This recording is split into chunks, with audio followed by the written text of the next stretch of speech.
Hansen es, en muchos sentidos, un musical a la antigua. En una industria cada vez más ocupada por las adaptaciones de películas taquilleras como Shrek o Legally Blonde, la historia de Evan nace pensada expresamente para el escenario. De la mano de Ben Pasek y Justin Paul, con libro de Steven Levenson, esta obra retrata la historia de un chico de secundaria que se apropia de una tragedia que no le corresponde. Es una narrativa muy particular que se aleja un poco de los lugares comunes al tomar una ruta distinta para retratar esta sensación de no pertenecer al entorno que te rodea.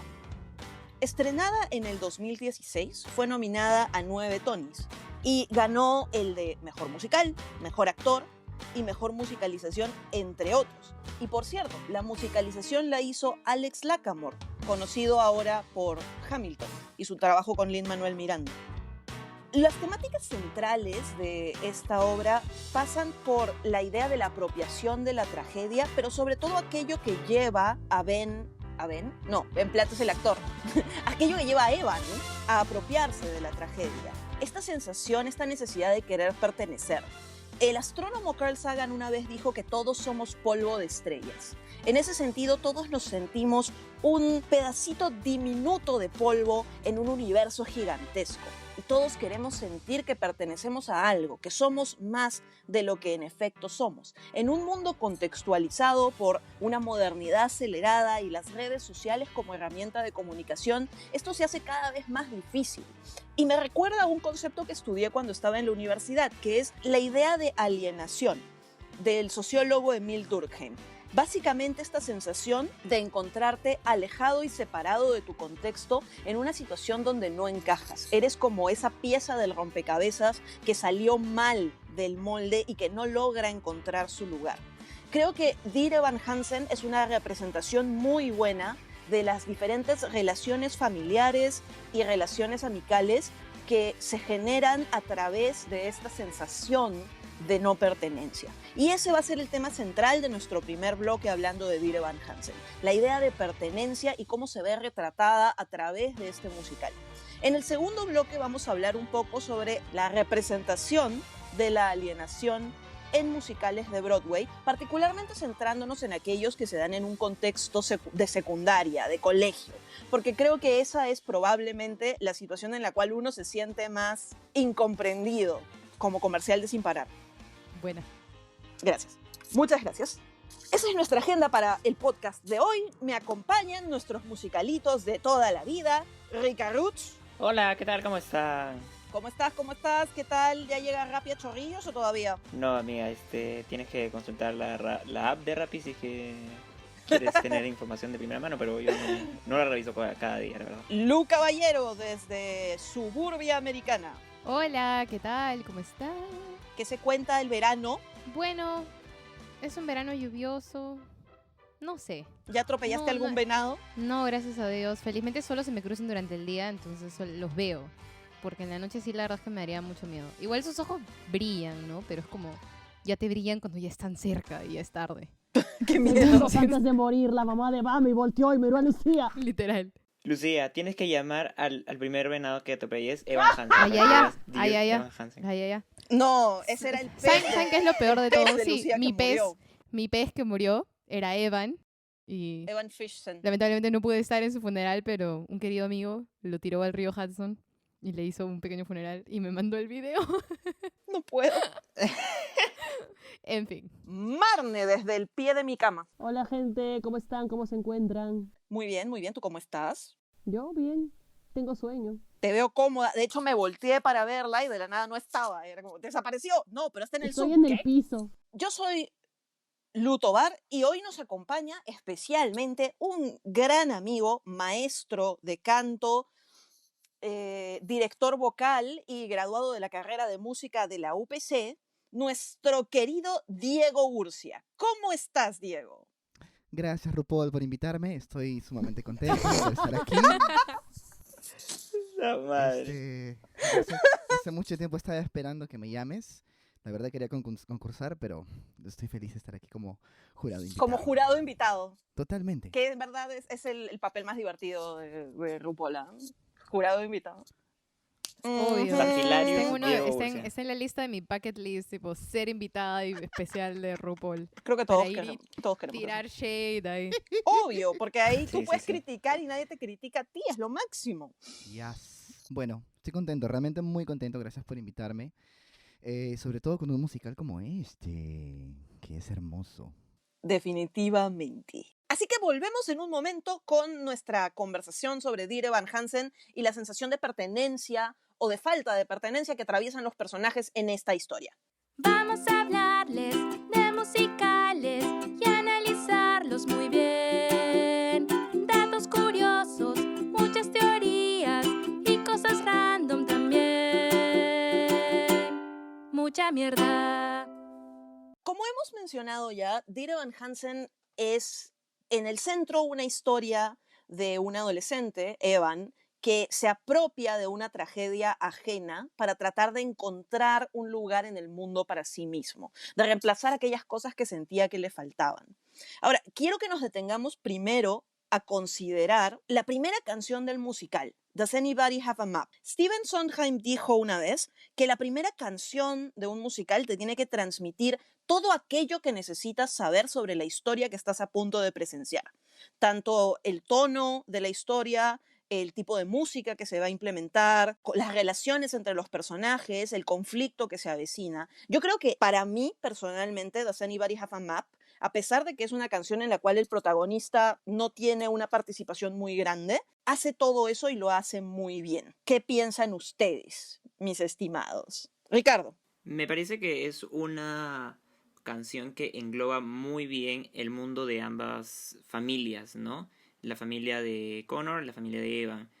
Establece las dinámicas de una manera muy sencilla. Muestra cómo Evan vive con su mamá y cómo Connor, teniendo toda una familia estructurada y completa, tiene una vida súper desordenada y Y para cosas drogado. así.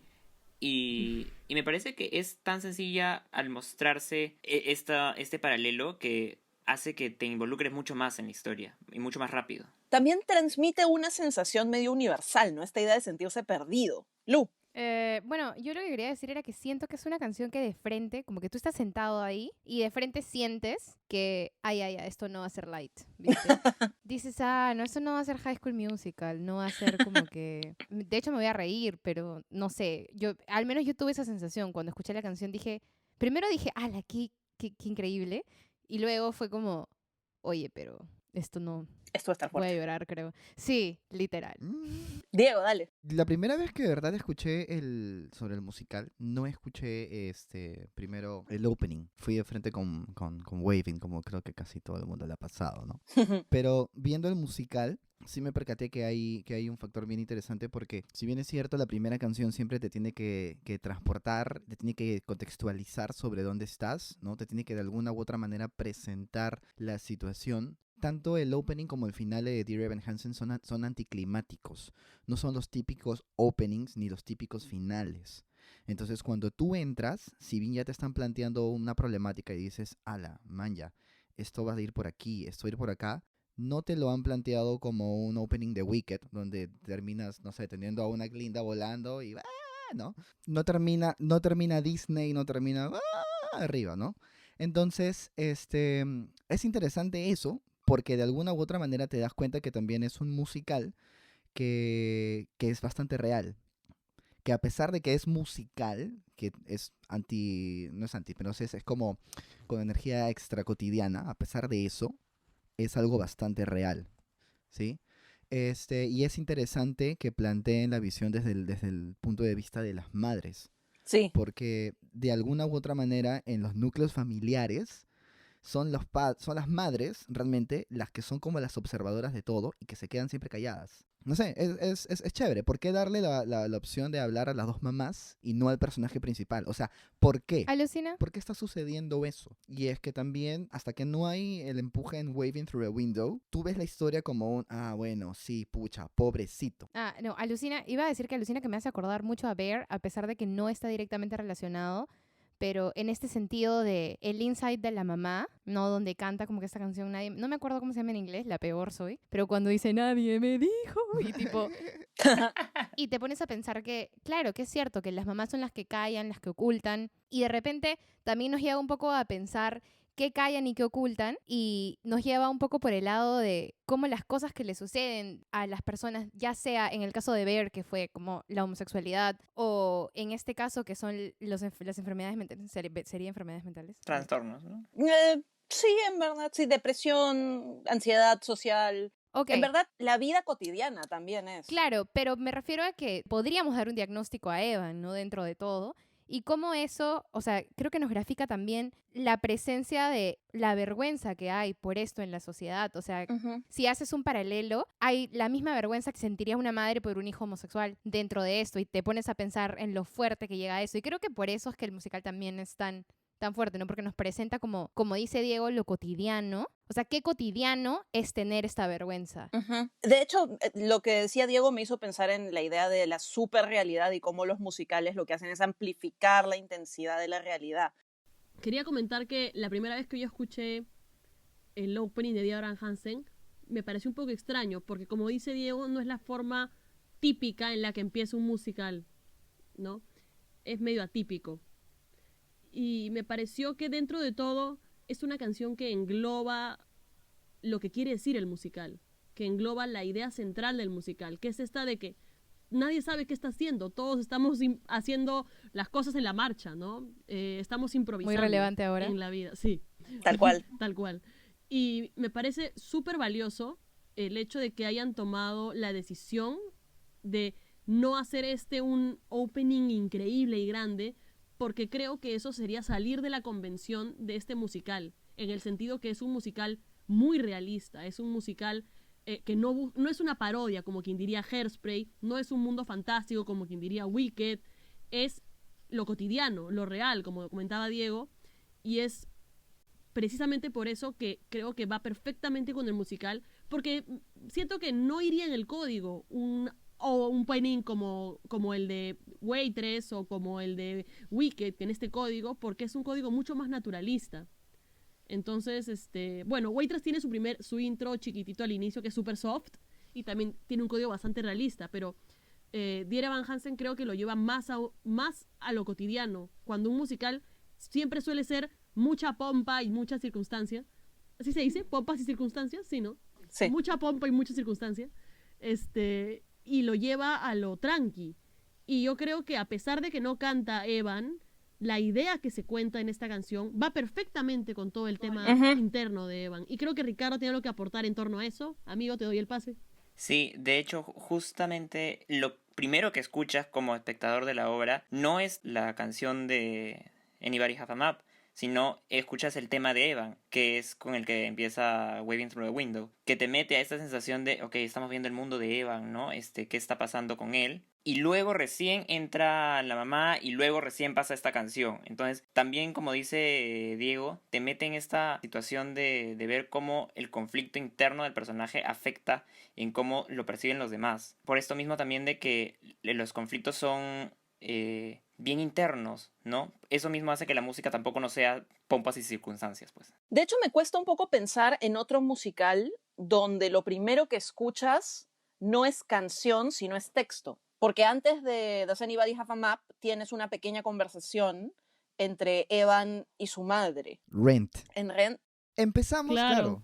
Empezamos en Nochebuena. Bueno, sí, pero eso es texto casi que pertenece a la canción. No es un diálogo. Sí y no, porque Mark es el único que rompe la cuarta pared en toda la obra constantemente, de manera, es cierto. con un propósito. Y hay un motivo por el cual empiezan con un monólogo en una rock ópera que nunca vuelve a tener texto. ¿Me entiendes? Hasta el monólogo de Maureen. Pero sí hay un motivo ahí muy importante porque Mark es el que, una vez más, el que está observando todo. Mark es el que filma, Mark es el que nunca está involucrado y al final ese es su conflicto, que siempre él es el que yo nunca termino de estar zambulido. El observador.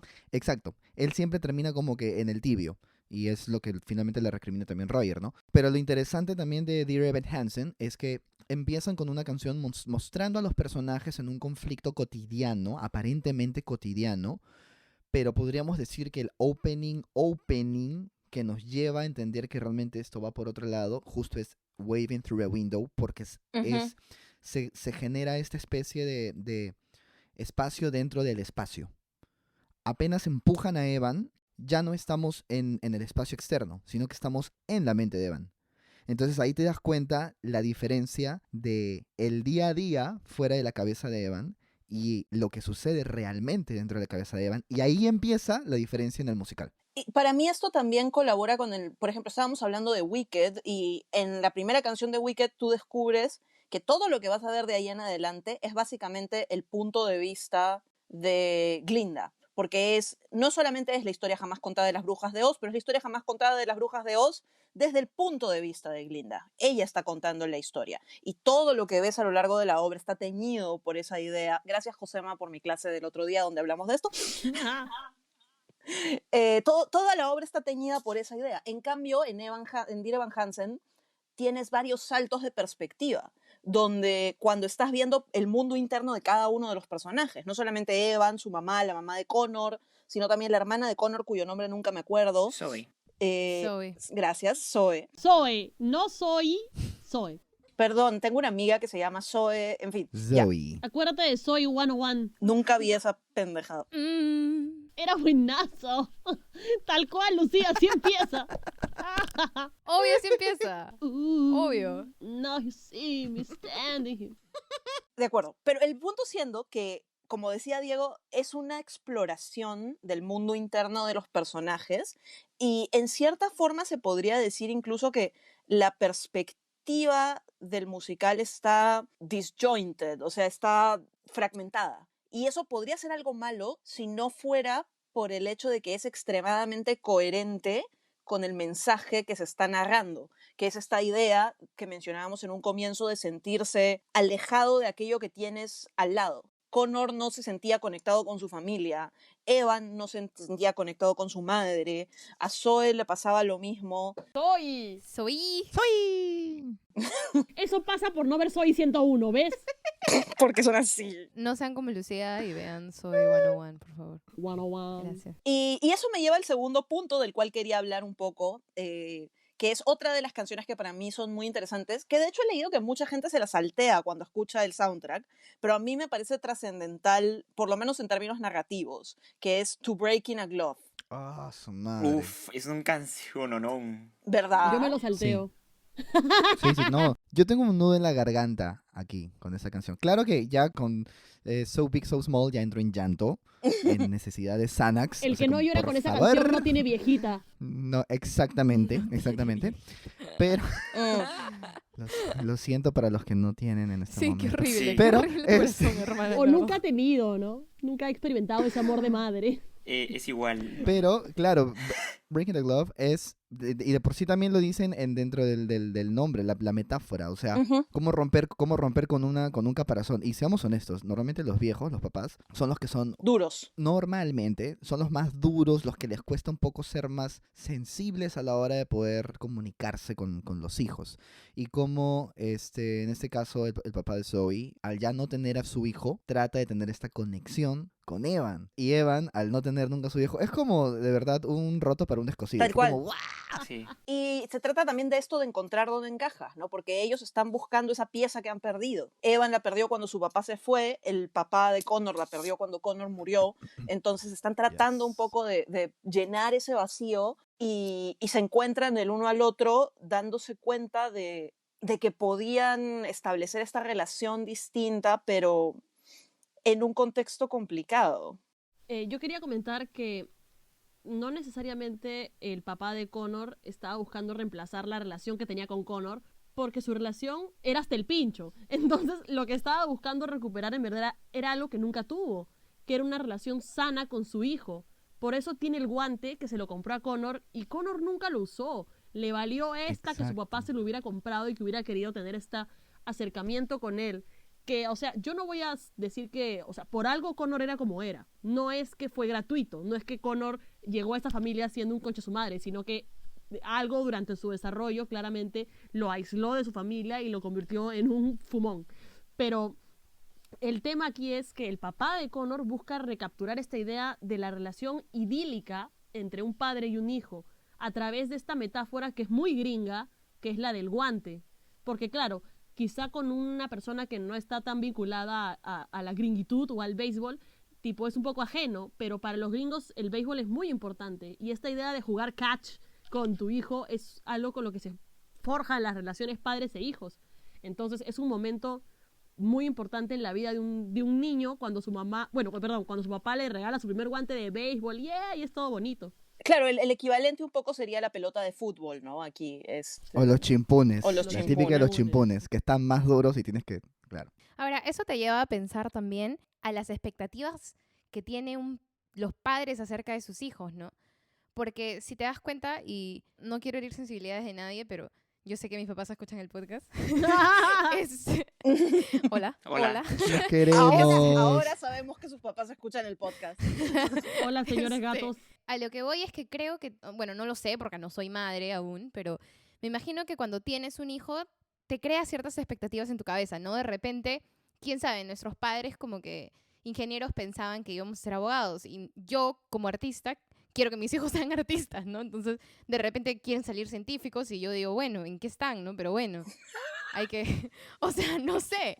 Pero lo que voy es que te pones a pensar mucho de esto de las expectativas que uno tiene como padre y lo difícil que debe ser hacer paz con el hecho de que tu hijo es su propia persona y tratar de entender lo que pasa en su propio universo, porque realmente a Connor no le interesaba en lo más mínimo aprender el béisbol y te das cuenta que es una cosa que como dice Marne, esto de jugar catch con tu padre es como un bonding, ¿no? Como ay, ¿cómo dices esto en español? Somos muy alienados. El lazo. Confraternizar. Conexión. Eso, Claro, es un momento de crear lazos, ¿no? Es como algo importante, es como parte del desarrollo. Son como esas memorias que te quedan de niño, ¿no? Como aprender a montar bici. Literal, exacto, como aprender a montar bici. Entonces te pones a pensar, ¿no? ¿Qué expectativas tiene? Y muchos tenemos tantas cosas, pero no las vemos porque no es nuestro mundo. Pero, por ejemplo, hay otras personas, como en ese caso Evan, que estaba muriéndose por tener eso.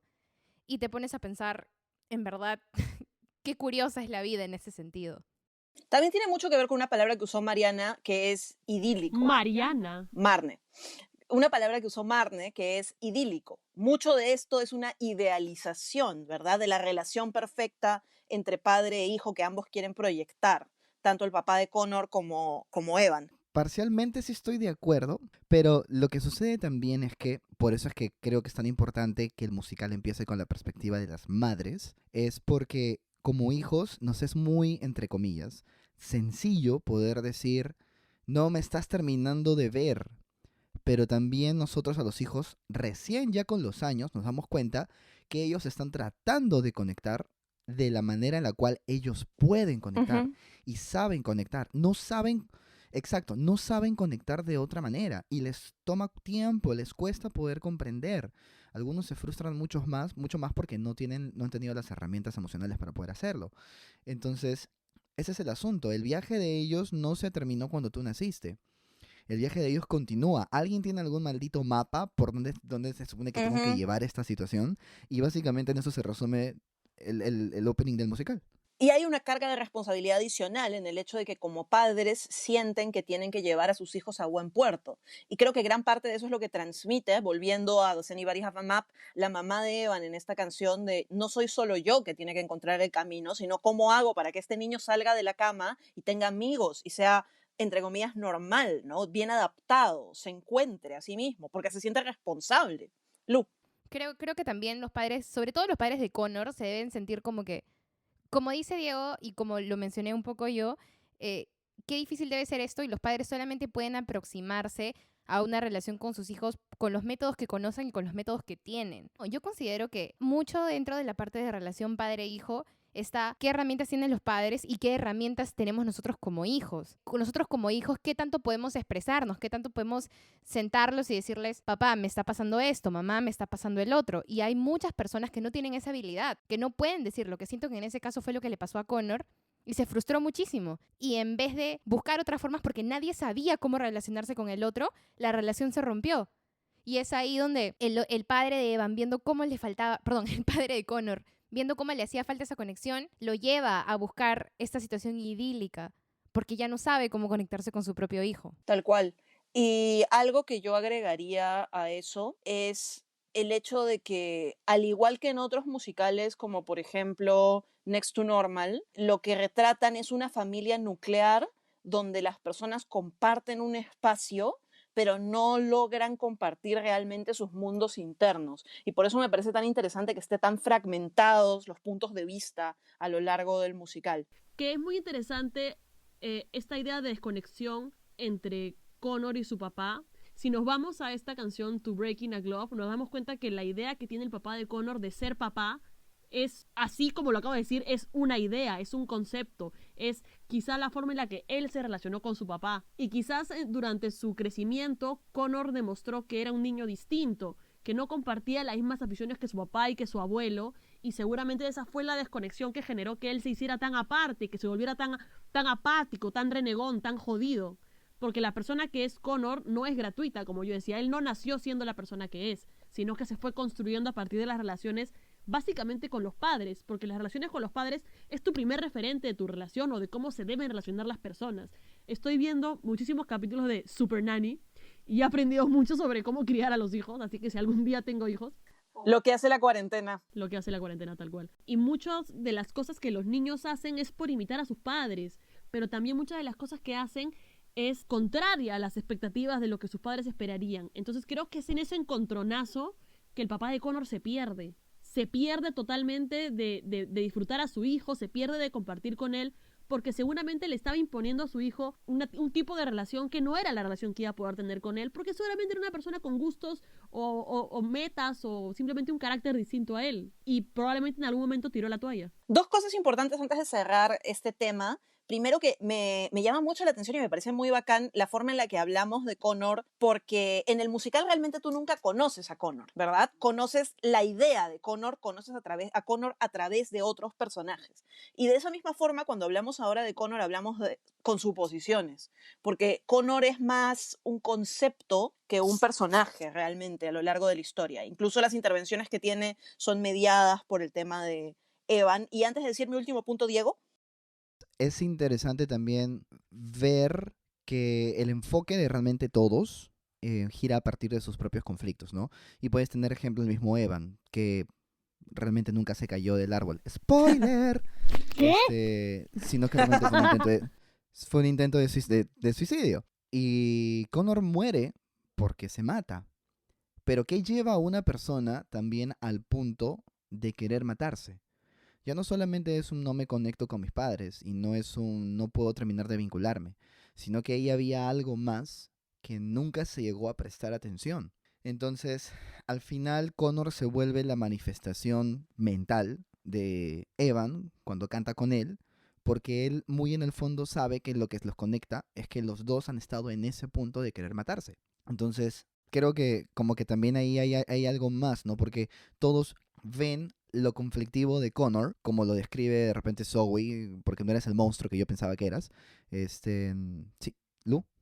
Lo que quería decir es que eso me hizo pensar en una imagen que no necesariamente es así, pero en algo como Peter Pan y su sombra. O sea, si lo quieres poner así, me lo imagino como es ese demonio con el que carga Evan después, ¿no? Porque, como dices tú, Evan ha estado en esa situación, pero su situación es diferente porque no llegó a hacerlo. No sucedió, entonces es como este demonio que lo sigue para todos lados y se le aparece y es como lo obliga a enfrentar su realidad de cierta forma, a pesar de que Evan sigue huyendo y huyendo y huyendo y huyendo con todas estas mentiras. Es como la teoría de Ilse en Spring. ¿Estaba muerta o estaba viva? Nunca lo sabes, porque Ilse literalmente solamente aparece con Moritz antes de que se mate. Y dices, ¿por qué? ¿Por qué se le aparece? ¿Por qué lo que le canta es así? ¿Por qué las letras que canta Ilse son tan oníricas, tan raras? Como viniendo del otro mundo. Eso. Lo otro que quería mencionar es la canción que para mí es la más controversial del musical, en verdad, que es Good For You. Y quiero argumentar dos motivos por los cuales me parece controversial y les doy el pase. Porque normalmente no vemos este momento en el cual la madre, que como Diego mencionaba, es este personaje más observador, ¿verdad? Que está presenciando lo que transcurre con su hijo, se quiebra. y finalmente toma un poco de autoría sobre su propio dolor y le dice a Evan, ok, man, ya no fui la mejor madre, pero qué mierda querías que hiciera en estas circunstancias, hice lo mejor que podía, chibolo del mal reconoce. Eso es uno. Y dos, porque siento que coloca al personaje principal y le da un giro a la percepción que nosotros tenemos de Evan, donde ya no es, ay, pobrecito Evan, o sea, ya venía obviamente con el tema de las mentiras construyéndose esto de que Evan de repente no es tanto la víctima, sino se acaba convirtiendo también en parte del problema, pero se nos da una confirmación bien fuerte de, pucha, Evan la está cagando también. Y esto no es una situación sostenible. No sé qué piensan ustedes. Creo que eso es lo que tanto me gusta de esto y porque, al menos yo que he tenido la experiencia de verlo en Broadway, la gente le aplaude casi igual a la mamá que al actor que hace de Evan. Sí. Y la gente se para literalmente en ovación a la mamá. Y creo que es un poco también lo que yo quería mencionar que va... Y lo voy a relacionar un poquito con Requiem, porque siento que ahí también Zoe se libera y dice como, men, ¿yo por qué te tengo que querer? O sea, ¿por qué tengo que llorar por ti si eras un monstruo para mí? Independiente de lo que le haya pasado a Connor, de todo lo que hemos hablado de Connor, y un poco la mamá de Connor también es como tratando de hacer paz con todo lo que les está pasando, y es un poco esto de cómo todos como seres humanos somos igual de vulnerables, o sea, cómo estamos expresando toda esta vulnerabilidad a través de Evan, pero al mismo tiempo de darnos este mensaje de, ok, puedes ser muy vulnerable, te pueden pasar muchísimas cosas, pero no hay excusa para mentir, no hay excusa para meterte en enredos, y creo que todos, es un poco una muestra de cómo todos estamos luchando con nuestros propios demonios y cargando nuestra propia cruz. A mí me gusta mucho el personaje de la mamá de Evan porque es una mamá luchona. Es una mamá que se le fue su marido y nunca más volvió a figurar en el mapa. Es una madre de familia que trabaja todo el día, estudia toda la noche y todo eso para poder sacar adelante a su hijo. Y creo que muchas veces los hijos somos un poco insensibles a los sacrificios que hacen nuestros padres, sobre todo en nuestra adolescencia, que es donde nos sentimos más incomprendidos, como la ovejita de Sin Parar. El punto es que la madre, cuando canta esta canción, le dice, bueno, qué lindo que ellos te puedan dar todo lo que yo no pude darte. Porque creo que dentro de ella hay una frustración muy grande por no poderle dar a su hijo lo que ella siente que su hijo se merece, lo que ella siente que debería darle a su hijo, a pesar de que está dando todo lo que ella tiene para dar, o sea, todo su tiempo, todo su amor, pero igual tiene que tratar de salir adelante, tiene que tratar de buscar mejorar ella como persona, mejorar su situación familiar, y le cuesta un montón, porque ella también está en su propio viaje, y creo que la gente empatiza mucho con el personaje de la madre, especialmente por eso, porque hace que muchos hijos nos demos cuenta y nos damos cuenta de que nuestros padres son personas. De hecho, hace mucho tuve una conversación con mi mejor amigo y él me contaba que él tenía mucho rencor hacia sus padres, pero que en un momento de su vida, de su juventud temprana, se dio cuenta de que él tenía la edad que tenían sus padres cuando lo tuvieron.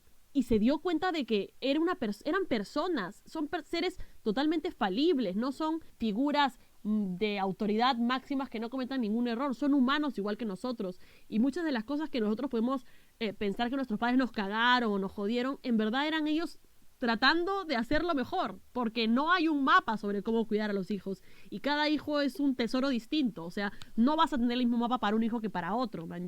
Mi mamá sabe que Lucy y yo somos muy parecidas, pero somos distintas, entonces creo que eso es una de las razones por la que la gente, como dice Lu, se para tanto a aplaudir a la mamá y por qué esta canción que menciona la otra Lu es tan poderosa.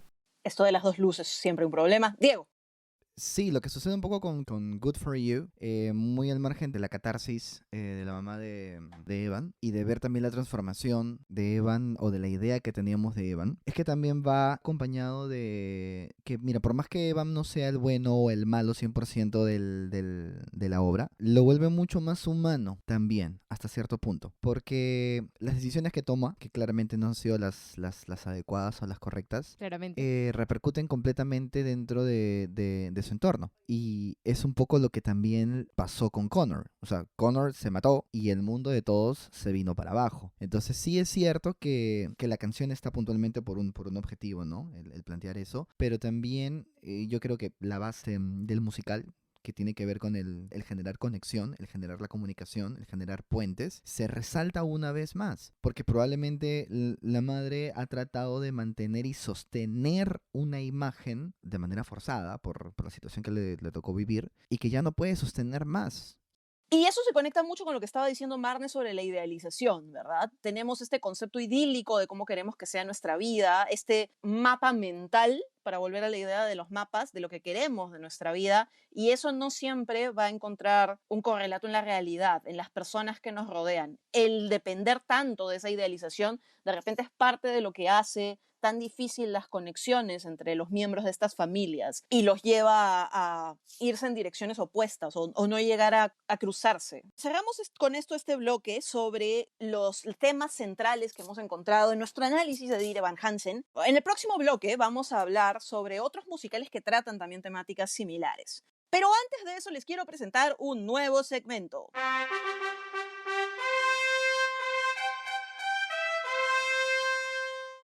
Bienvenidos a nuestro nuevo segmento Off Topic, donde meto todo aquello que no encuentra su lugar en este podcast. Hoy les tengo una pregunta, estimados musicalitos y queridísimo e ilustre invitado especial. Contexto. Hay un proyecto para hacer la película de Dear Evan Hansen. Claro, ya no sabemos para cuándo ni cómo, porque pandemia, pero hay un proyecto. Se rumorea que Ben Platt sería el protagonista de esta adaptación cinematográfica del exitoso musical de Broadway. ¿Creen que Ben Platt está muy viejo para hacerle de un chico de secundaria? Lu Caballero, go. Ok, a pesar de lo que yo voy a decir va a ser totalmente controversial, yo creo que no.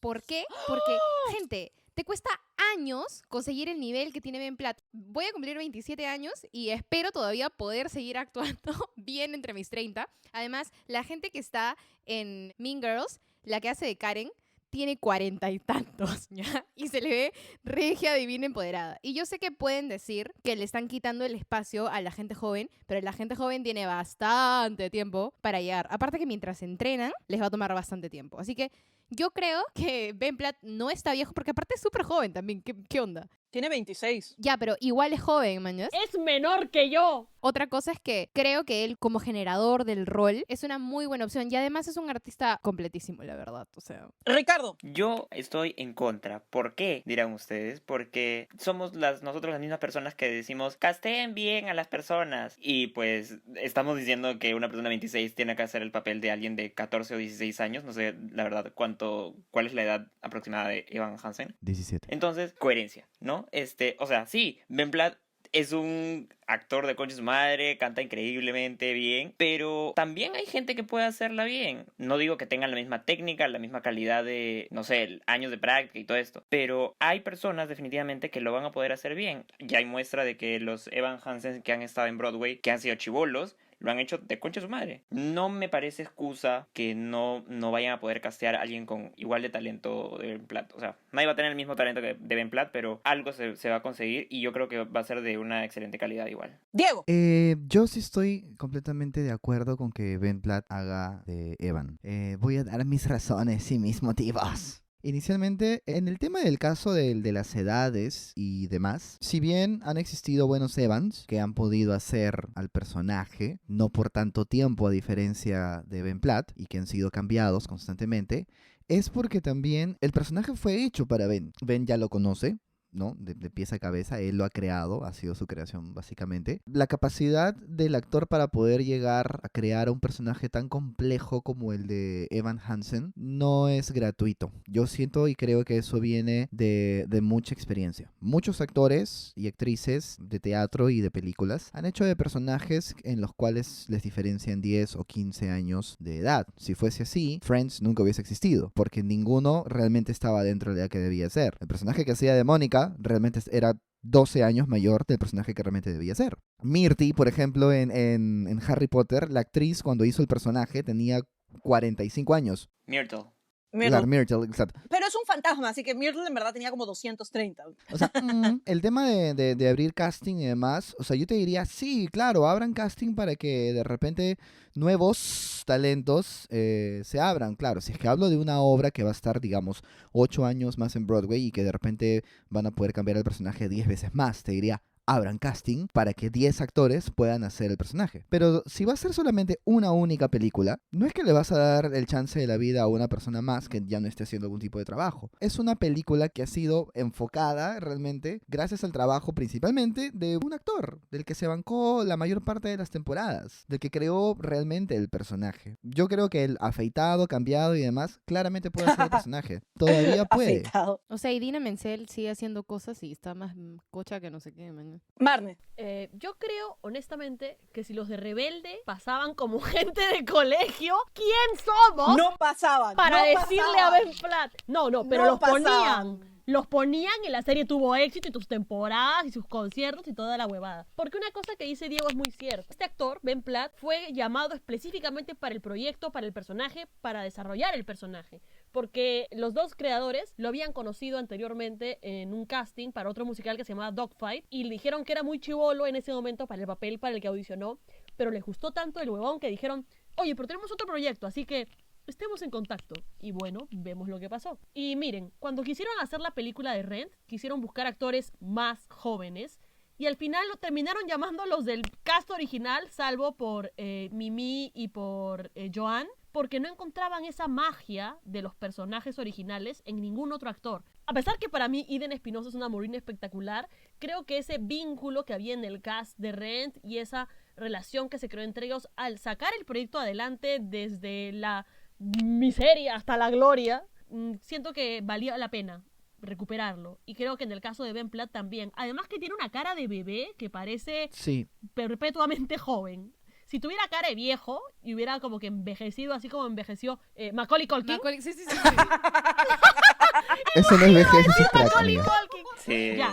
esas son drogas duras. Mi amigo Ben Platt no le ha metido al crack y sigue joven. Así que yo creo que sí podría hacerlo. Jonah Platt, el hermano mayor de Ben Platt, él ha hecho de Jason en Broadway, siendo mayor que Ben Platt, y Jason es un personaje de 17 años. O sea, hace más o menos unos 8 años atrás, y Jonah Platt está casi en sus 40 años. O sea, sí, de hecho, estos casos donde las edades no figuran como deberían ser, se entiende bien para el teatro, pero el lenguaje cinematográfico es definitivamente otra cosa. Y también es otro público, ¿no? Lo que buscas en una película cinematográfica es la verosimilitud. Si quieres realmente ver una historia de chibolos, adolescentes que están con problemas mentales, es mucho más difícil crearle a alguien que tiene otra contextura, o sea, es un montón de factores, ¿no?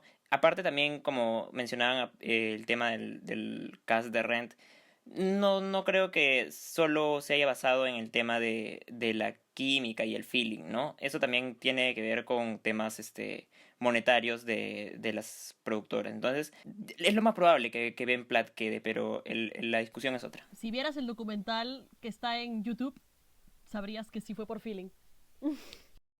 Si bien estoy de acuerdo con lo que dice Ricardo, como el cine como medio, que es lo que hablábamos de cómo tenemos que adaptar las cosas al medio, sí, te doy la razón y estoy de acuerdo, pero lo que estamos hablando también sucede muchísimo en las películas, con muchísimos actores que hacen de personajes muchísimo más jóvenes. Pero no porque sucede, debería suceder. Yo sé que de repente me estoy contradiciendo con cosas que hemos dicho antes de tipo casteen bien, no le pongan fatsuit a una persona que no es gorda cuando el papel es de gorda y por ende. Pero, o sea, creo que también tienes que poner en una balanza que sí, si bien estamos cambiando de medio al cinematográfico, dentro de todo sigue siendo un musical. Creo que la película simplemente basta para darle una entrada a la gente que no tiene acceso a los musicales porque no los conoce, para darle una pizquita de hey, toma, prueba esto para que luego te vuelvas un adicto a esto porque, pucha, vale la pena que lo veas. Entonces, entiendo, pero no es una película de la Metro Golden Mayer. Para evitar que esto se vuelva a Gargamontón contra Ricardo, yo me voy a posicionar del lado de él, sobre todo porque creo que aquí hay dos preguntas, no solamente una. La primera pregunta es si puede, y estoy de acuerdo con todos ustedes en que de poder, puede. O sea, definitivamente. Totalmente de acuerdo. Sí, cara de bebé, que se afeite, que se ponga un poquito de Baby Johnson, lo que quieras. Pero debe, yo creo que no debe. Y no solamente por un tema de lenguaje cinematográfico versus lenguaje teatral, que de hecho lo iba a mencionar, pero creo que Ricardo lo ha explicado súper bien. Son diferentes públicos, son diferentes medios, son diferentes esencias, y creo que el teatro musical que quiere tener éxito en la pantalla se tiene que adaptar para la pantalla, si no acabamos con Cats de nuevo, y por favor no, sino también por un tema de principios y de coherencia con lo que esperamos del teatro. Lucía mencionaba algo muy interesante, que es esta idea de, bueno, pero es que si hay personajes que están muy conectados con el actor que generó ese rol, ¿verdad? Pero creo que gran parte de lo que tiene que ver el teatro es con esta idea de dejar atrás tu piel para ponerte en la piel de alguien más. Y si consideramos que un personaje está totalmente relacionado con un actor en particular, entonces, ¿qué? ¿El personaje muere cuando ese actor ya no puede hacer de ese personaje? No, porque el show debe continuar, porque la obra sigue y porque además cada actor que asume un rol, como lo dice Billy Porter también, le pone mucho de sí mismo a ese personaje, independientemente de si el personaje ya ha sido encarnado por otros actores. Entonces creo que además sería una gran oportunidad para ver un Evan Hansen distinto, para ver a alguien más, qué le puede dar a alguien más a ese papel. Yo creo que Ben Platt ya le ha dado todo lo que le puede dar a Evan Hansen.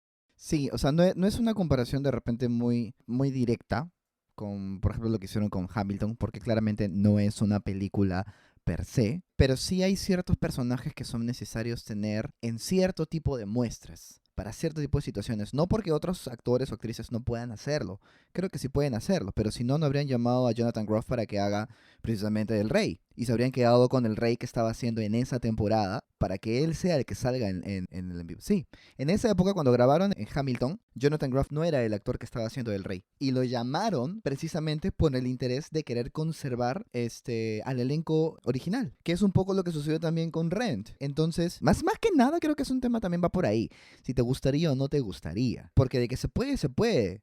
De que está bien o no está bien, es completamente subjetivo. Como te digo, no es que vas a hacer una película al año de Dear Evan Hansen donde un montón de gente puede entrar a hacer y repetir el personaje. Estamos hablando de una película, de una obra que ya se ha vuelto icónica, donde quieres llamar al actor que lo hizo icónico. Y con esto cerramos este segmento off topic, donde tenemos muchas preguntas y ninguna respuesta.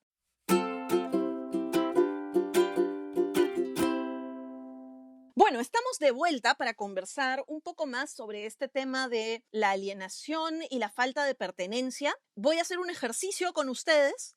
Vamos a hablar de un total de 5 musicales en versión Flash, ¿de acuerdo? Entonces, yo les digo el musical, doy un poco mi perspectiva de cuál creo que es el enfoque de la alienación dentro de ese musical y luego cada uno de ustedes participa. Podemos tener una segunda vuelta para un par de comentarios adicionales y pasamos rápidamente al siguiente musical. Que quede claro para nuestro público ilustre que ellos no saben de qué musicales les vamos a hablar, así que no están preparados, no han estudiado. Si Ricardo dice de pronto no lo he visto, Es porque no había nacido. sí, Es porque claramente no he visto. no es porque no haga la tarea, es porque esto es todo muy planificado. Primer musical, Heathers. No lo he visto.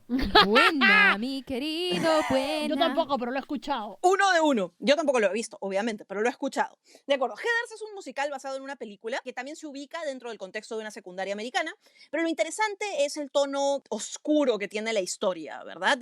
Hay un tema de homicidio, destrucción de una secundaria. Es bien Carrie, la verdad. Es bien Carrie el asunto. Y se fumaron 5 tronchos para hacer Heathers, la verdad. La película es más o menos de la misma época que Carrie, de hecho. Es un clásico de los años 80. Pero lo que a mí me parece interesante y el motivo por el cual menciono este musical es porque creo que en gran medida la motivación de muchos de los personajes que pierden la cordura a lo largo de ese musical tiene también que ver con lo que hablábamos de Dear Evan Hansen, que es la incapacidad de poder conectarse con otras personas en su entorno. Creo que en mi caso lo que me parece que más se da como que en cuestión de alienación es que si te das cuenta la alienación de Verónica viene mostrada de una forma distinta.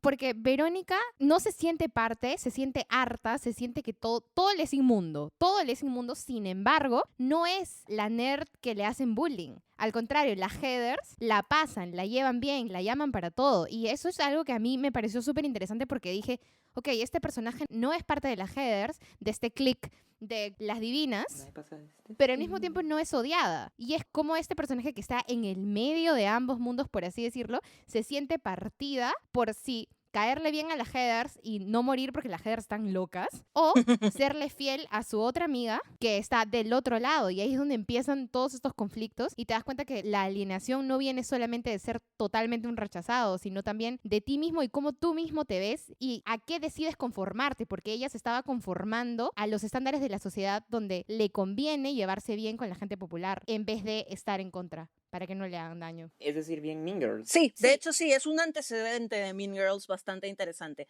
Un poco más oscuro, bien oscuro. Bastante más oscuro. Why gotta be black? Racismo. Claro. De hecho, me recuerdas a un concepto que estudié también en antropología, que es la idea de liminalidad. Lo liminal es aquello que se encuentra entre un mundo y otro, precisamente en la frontera. Y Verónica creo que encarna perfectamente este concepto de estar entre dos mundos, ¿no? Esta situación de estar entre los dos mundos de los populares y los no populares que atraviesa Verónica fue algo que yo atravesé en el colegio, porque por un lado me llevaba bien con la gente entre comillas popular, pero por otro lado mis amigos no eran los entre comillas populares porque eran los de la banda de música y claramente no éramos los populares, y te genera por un momento lo que decía Lucía, una sensación de que como estás entre un lado y el otro, en verdad no estás en ninguno. Es como Balto, el perro lobo, que no es ni perro ni lobo, es un perro lobo, entonces eso le genera conflicto. Solo eso. Es como Cat Dog. Tal Sí, cual. todo el mundo vive por Cat Dog. Me encantan estas referencias, qué noventas todo. Diego. Creo que algo que refleja la película más allá del Verónica no sabiendo en qué lado estar y demás, es que Verónica no sabe realmente dónde estar porque no quiere realmente estar realmente y de manera honesta en ninguno de esos lados. A diferencia de lo que le sucede con todos los demás, que lo que terminas haciendo es aceptando lo que se supone que debe ser una realidad para poder sobrevivir dentro de un espacio. Solamente que en Heathers es llevado como a un extremo más ridículo. Mi mejor amiga en el colegio, lo que llegó a ser como en mi primaria, era una Verónica, a todo dar. Porque en el colegio nosotros escuchábamos tipo Nirvana, Offspring, toda una onda completamente. Y todos estaban escuchando, no sé, Shusha y cosas por el estilo.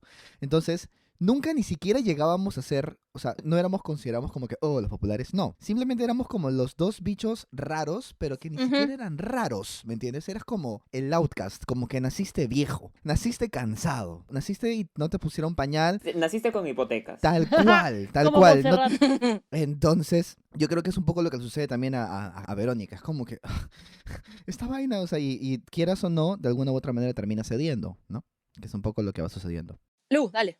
Ya, yo quiero decir algo rapidito, que es que me parece súper curioso que ya van 2 personas que dicen esto de sentirse como en este medio y me sucede a mí también. Entonces me hace preguntarme de repente si es una característica de gente como nosotros o gente que se relaciona directamente con el arte. No sé, lo pongo como duda porque a mí también me pasaba lo mismo. En mi caso no es que yo me llevaba bien, sino que los populares me respetaban. Porque yo era la densa total, que te decía las verdades en la cara y si no quería que te sientes a mi costado, te ladraba básicamente. Y también me llevaba súper bien con la gente no popular porque tipo los defendía y los pasaba, pero en el fondo yo iba a mi propio ritmo. Yo caminaba por donde quería caminar y a mi propio ritmo. Y si tú me querías seguir y ese día te alineabas con lo que yo pensaba, bacán, somos amigos, y si no, tipo también, haz tu vida. Entonces, me da la curiosidad, ¿no? ¿De qué va todo esto? De hecho, yo invertiría el tema de causa-consecuencia. Me parece que en general las personas que se han encontrado en esta situación de liminalidad, de estar entre un mundo y el otro, buscan una válvula de escape, y las que encuentran una válvula de escape relativamente sano, lo encuentran en el arte, generalmente, porque es una forma de expresar todo eso. El artesano. Los que no, Connor. ¡Qué fuerte, ¡Qué hermano! ¡Te fuerte! fuiste en ¡Qué floro! Ahora se Too pasó. soon, too late. Siempre. De acuerdo. Segundo musical, del cual hemos hablado hasta la saciedad en este podcast, pero no importa, lo seguiremos haciendo. The Prom. ¡Ah! Note to self, Ah. don't be gay in Indiana. Don't be gay. Sí. That kid's different now. Ya, el musical de The Prom a mí me gusta mucho, lo he escuchado, no he tenido la oportunidad de verlo, pero siento que captura muy bien esta idea de pertenecer, ¿no? En la canción, ¿cómo se llama? La de Some Hearts Can Conform, Fit in the North. Unruly Heart. Unruly Heart. Ah, muy bien. Literalmente habla sobre cómo trató de cambiar y trató de encajar porque le parecía que sería más fácil encajar. Siempre es más fácil buscar encajar que ser el disidente, ¿está bien dicho? Sí. Gracias. Ser el disidente es más difícil. Creo que es un musical que captura muy bien esta sensación a partir de él ser gay en una comunidad totalmente atrasada a nuestros tiempos, ¿no? O sea, Perú, básicamente. Lu. Yo quiero comentar algo que, por ejemplo, a mí me encanta de The Prom, fuera que, claramente por obvias razones, últimamente me relaciono muchísimo con el ¿Qué? es el hecho de... ¿Qué va a pensar la gente del podcast? Ya, basta. Es el hecho de que, no sé por qué yo me relaciono muchísimo con las canciones de Breathe. Y hay una en In the Heights, que la canta Nina, que claramente me he sentido Nina como el 90% de mi vida. Y justo la canción que acabo de cantar también es otra Breathe, que es como literalmente just breathe, Emma, como respira. Y es como esa situación en la que Emma quiere luchar por sus derechos, decir, oye, quiero llevar a mi flaca a la promo, ¿por qué no puedo? Pero al mismo tiempo, cuando cantan Dance With You, simplemente dice como, yo tampoco quiero hacer una guerra. O sea, el hecho de que quiera un cambio no quiere decir que quiero ser una activista tampoco. No quiero armar la tercera guerra mundial. Solo quiero llevar a mi flaca a la prom. Literal, solamente quiero llevar mi fraca a la prom y quiero que la gente sea capaz de llevar su fraca a la prom sin necesidad de que tengamos que pelearnos con medio mundo.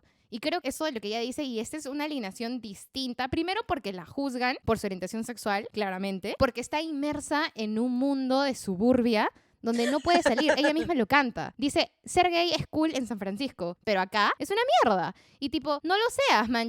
Y por eso es que esta canción me gusta tanto. Es una alineación social, ya no solamente, mejor dicho, no solamente social en el sentido amical o las personas con las que te relacionas, sino es una alineación de comunidad, podemos decirle, claro, de territorial, De contexto. no sé cómo decirlo, en este caso, espacial, no sé. Es un poco de subculturas también, ¿no? O sea, la idea Eso, de... cultural. La idea de que es como un elemento foráneo de un mundo ajeno que está insertado en una sociedad que no tiene espacio ni lugar para eso. Ahora, anécdota time, yo llevé a una chica a mi fiesta de prom, pero ¿qué hice? ¿Qué? Ojo, porque tuve que hacer la gran Dire Van Hansen para que esto pudiera funcionar, ¿ya? Resulta que yo tenía una mejor amiga que estudiaba en otro colegio, entonces a mi mejor amigo de mi colegio le dije, oye, ¿por qué no llevas a mi mejor amiga de otro colegio para que vaya contigo y así estamos los tres y la pasamos bomba? Ah, ya, chévere. Pero en esta época yo estaba saliendo con una chica que era amiga de mi mejor amiga, que también estaba en otro cole. Y un pata mío del cole me dice, Lu, vi que le habías conseguido una amiga tuya para que vaya a la prom con Carlos, entonces, ¿no tendrás por ahí otra amiga que quiere ir conmigo? Y yo pensé, Se pasó de sneaky esta loca, güey. se me hizo. El pobre huevón no tenía ni idea de que estaba llevando a quien en ese momento era mi flaca a la prom. Y la Gil. fue a recoger a su casa, le dio su corset. Ay, no, después me sentí pésimo. Pero lo hice porque precisamente no era, ni siquiera se me cruzaba por la cabeza que existiera la posibilidad de simplemente decir, ah, ya, manjas, en vez de ir yo con un amigo X de otro cole, voy con la persona con la que realmente quiero ir. Entonces, para poder ir con la persona con la que realmente quería ir, armé 3 putas parejas de prom. Literal, Lucía, no, ¿Qué tú tal, sabes, chamba? don't be gay en Lima, Perú. Tal cual. Escúchame, no es por nada, pero ¿le conseguiste movilidad ida y vuelta? Sí. ¿Le conseguiste arreglito floral? ¿Me entiendes? Todo. O sea, ¡qué genio! ¡Bravo! Y esa era nuestra mesa, La gran además. O sea, producción. la hice Best, linda. best, La gran best. farsa. Sneaky bitch. La gran farsa. Después nos veías borrachos a la medianoche, yo confesándole a mi amigo lo que había hecho. Mirando el amanecer justo antes de que sirvieran el aguadito. Un desastre al final fue esto, pero ahí está mi anécdota del día. Y creo que habla mucho de la sociedad, el hecho de que aquello que consideramos alienación en la adolescencia es un concepto que se ha ido transformando y las narrativas que generamos alrededor de esto se han ido transformando. El siguiente musical es uno sobre el que voy a hacer una pequeña acotación, porque en verdad de este musical me interesa que nos centremos en una canción en particular. Y si han escuchado podcasts anteriores saben probablemente de qué estoy hablando. Michael in the Bathroom en Be More Chill. Be More Chill es una obra medio caleta en verdad todavía, supongo, pero lo que a mí me gusta en particular de Michael in the Bathroom es la representación que hace de lo que implica la ansiedad social, que es algo que Evan vive en Dear Evan Hansen, pero que no lo vemos realmente transmitido en una canción concreta. No hay una canción en la que tú digas, ah, ahí está Evan yéndose a la puta. No, pero Michael sí se va a la puta. Se va a la puta en el baño, en la fiesta más importante del año. Bueno, de lo poco que he escuchado la canción, porque lo escuché creo que solo una vez o un par de veces, realmente te transmite esta sensación de no puedo hacer nada con mi vida mañana. O sea, es esa sensación, o sea, yo no la he vivido en carne propia, pero sí personas cercanas que han pasado por esto y sienten que el mundo se les viene abajo y sienten que en cualquier momento se pueden morir. Está tan bien representada en melodía Te transporta. que hace sí. que realmente te conectes. Bueno, yo la verdad es que o sea, estoy cero familiarizada con Be More Chill, pero lo que mencionas me hace pensar en esta canción, que no me acuerdo cómo se llama, pero The Wedding Singer, donde el man, su novia lo deja y se tira al tacho. Y luego viene la otra chica y le canta para que salga del tacho, tipo, para decirle como, men, tipo, vuelve a hacer tu vida, no pasa nada, todo está bien. Y lo sacan del tacho. Entonces, creo que lo interesante de esta canción de Be More Chill, si lo hacemos el paralelo necesariamente con el nombre, como que Be More Chill, de repente lo que se ha estado buscando en esta situación es mostrar cómo todos ya estamos al borde de perderla, de repente normalizar un poco el hecho de que no siempre tenemos que estar chill frente a la gente, porque siento que somos una sociedad en donde ser chill está valorizado como una categoría extra, ¿no? No sé si les pasa, pero por ejemplo, a mí hasta mis tíos que son mayores me dicen, Sí. pero tranquila. Y yo digo, ¿por qué quieres matar mi pasión y mi fuego? Yo creo que he venido a esta vida para traer cosas y simplemente pienso, está bien ser chill para no cargarte problemas que no te pertenecen, con los que no puedes lidiar, escoger correctamente tus batallas. Pero creo también que valorizamos demasiado el ser chill, porque siendo chill no logramos nada.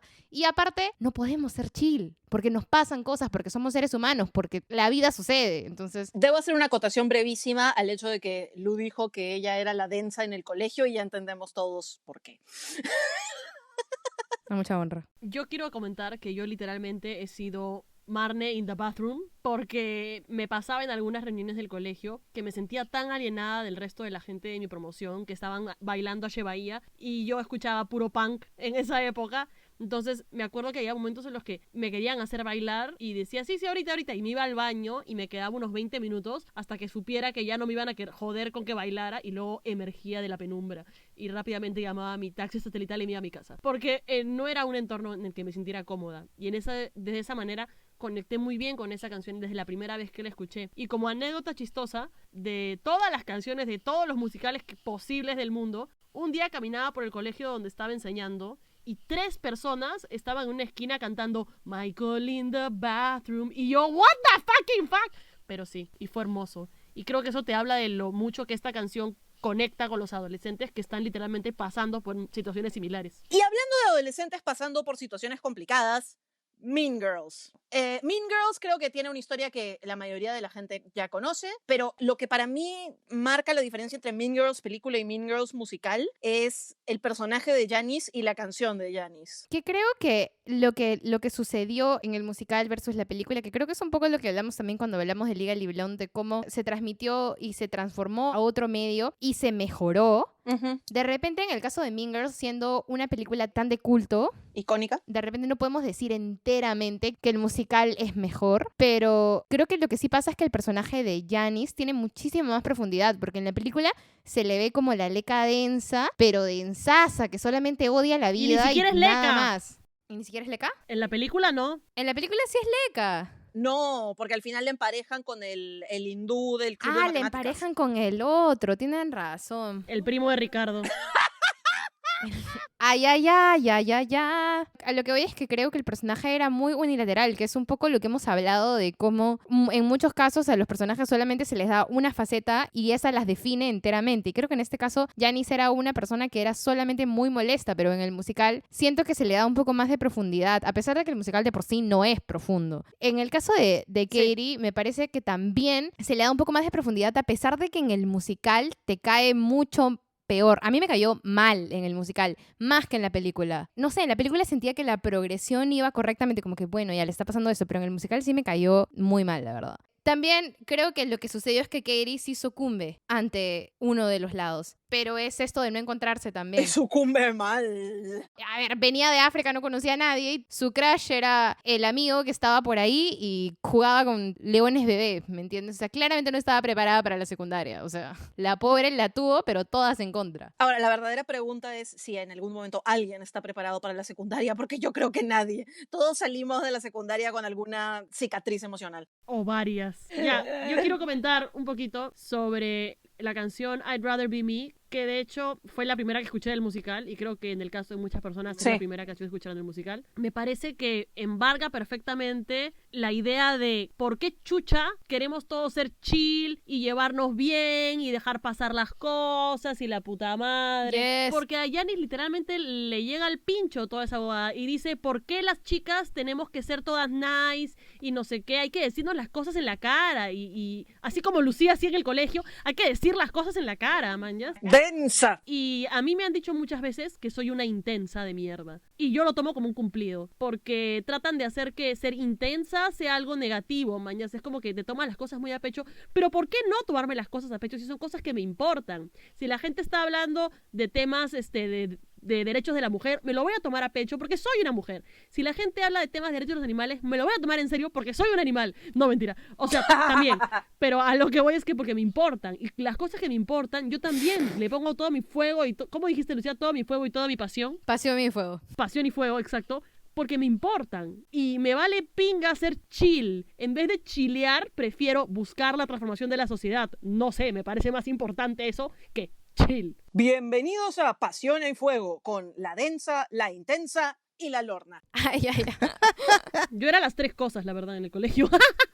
Tratando de mezclar un poco el tema de Michael in the Bathroom, a mí lo que me pasa con Be More Chill es que el musical no lo he visto, pero esa canción la trabajé con un alumno. Y conectando un poquito con lo que hemos estado conversando, tanto de Dear Evan Hansen como de Mean Girls, es que las reacciones de las personas ante la ansiedad de no sentirse en algún lugar siempre son completamente distintas y son intensas, ¿no? Tenemos un musical muy cómico, tenemos un musical bastante dramático y tenemos que cada uno va tomando decisiones a partir de eso. A mí me ha pasado y me pasa realmente, ya creo que con el tiempo me ha pasado menos, pero siempre me ha pasado en algún momento de mi vida, al cualquier lugar en el cual yo entraba, lo primero que me ponía a pensar era, ya, esta vez te vas a llevar bien con todos, esta vez todos te van a querer. Esta vez tú vas a ser el gracioso. Y siempre me ponía 1000 cosas. Y pasaba 10 segundos y no sucedía. Simplemente era como que chocaba contra una realidad. Y me costó mucho poder entender que realmente mi forma de ser o lo que yo era más que suficiente y que siempre hay gente a la cual no le vas a agradar y gente a la cual sí le vas a agradar. Pero mientras no lo entiendes, literalmente te puedes pasar media hora en el baño haciendo como que estás haciendo algo porque quieres que simplemente el tiempo pase para poder largarte. Yo creo que en ese caso lo veo de otra manera, ¿no? El be more chill no necesariamente es que trates de aparentar ser más chill, sino que estés chill con cómo eres. Contigo mismo. Exacto. En el momento en el cual chileas en cómo eres, es cuando realmente empiezas a conectar. Incluso hay mucha gente, aparentemente plástica, porque los vemos desde nuestra perspectiva, no es la perspectiva de ellos, que ellos son tal cual como están siendo. Y están siendo lo más honestos posibles, dentro de su plasticidad. Ponte a pensar en personajes de Mean Girls que sean así. Realmente son así. Y no tienen nada de malo. No los desacredita por ser personas. Pero incluso desde el punto de vista del ay, yo soy la víctima porque no me aceptan, tú también estás generando ese prejuicio sobre otras personas. Y eso es un poco lo que también muchos personajes de todas las obras que has mencionado terminan plasmando. No son el personaje bueno, es un personaje más. Todos estamos en la misma situación. Totalmente. Y creo que Heathers también te deja mucho esa idea de, oye, tampoco se trata de victimizarse, ¿verdad? De pensar que yo como soy el outcast, soy el que merece cosas que la sociedad no me está dando. Que es finalmente lo que sucede con el chico en Heathers, ¿no? Que ya acaba yéndose al otro lado. Ya se pasa 3 pueblos. Eso ha sido todo por hoy en este podcast. Yo soy Lutobar, me pueden encontrar en Instagram como Lantaris con Z. Yo soy Marne, pueden encontrarme en Instagram como Marne Cortijo, que es mi nombre y mi apellido, así que todo bien. Ay, tirándome shame, así caletaza, igual que Ricardo. Ni me di cuenta, hermana. ¿Por qué? Bueno, yo soy Lucía Caballero y me pueden encontrar en Instagram como Blue Lupi, que es el color azul en inglés, y Lupi. Ok, yo soy Ricarroots, me pueden encontrar en Instagram como @Ricarroots, RICARWOTS. Y nuestro invitado especial, magnífico y maravilloso que nos ha hecho la noche el día de hoy ha sido Diego Urcia. ¿Dónde te pueden encontrar? Gracias. Bueno, me pueden encontrar en mi casa Avenida Juan. No voy a dar esa dirección. No. Casi la cagas. Lo censuro. Sí, lo censuro. Por Instagram me pueden encontrar como Diego Urcasta. Todo junto. Diego Urcasta. También tengo un blog que se llama Pay de las 5 p.m., tal cual 5 como número. Y también tengo una cuenta de pastelería y cocina que se llama Two Queers Bake. Número 2, Queers Bake, que es una cuenta que tengo con el amigo Mario de la Fuente. De la Fuente. Porque es cierto, no lo hemos mencionado, pero aquí nuestro querido Diego Urcia es... egresado de la Gordon Bleu. Pero ¿qué tal, chef? Me muero. Hace los mejores tequeños de Lima. Bueno, y del me lo mundo. voy a tomar en serio porque los pequeños los hago yo y Diego los fríe, pero bueno, no voy a decir nada más. Todo lo demás Diego lo hace divino y mis papás siempre que Diego va a mi casa bajan así como ratoncitos. A y ver, dicen, ¿qué han traído? ¿ha quedado comida? Escúchame. ¿Qué Los, pasa? ¿Ha quedado comida? los extraño, son lo máximo tus papás. Saludos a los papás de Lucía, de parte de todo el Saludos equipo a los papás de de Lucía. Musicalitos. Saludos a los dos gatos. Y recuerden que nos pueden encontrar en redes sociales como facebook.com/musicalitos, en Instagram como @musicalitosperú y en nuestra página web que es www.musicalitos.com. Con eso nos despedimos hasta la próxima entrega, el próximo mes y el próximo musical. Esto ha sido... ¡Mucha mierda! Esto fue Mucha Mierda, el podcast de musicalitos.com, conducido por Luto Bar. Mucha Mierda es un podcast con fines educativos e informativos. Dear Evan Hansen, así como todos los nombres y clips de audio relacionados a esta propiedad intelectual, son marcas registradas de sus respectivos titulares.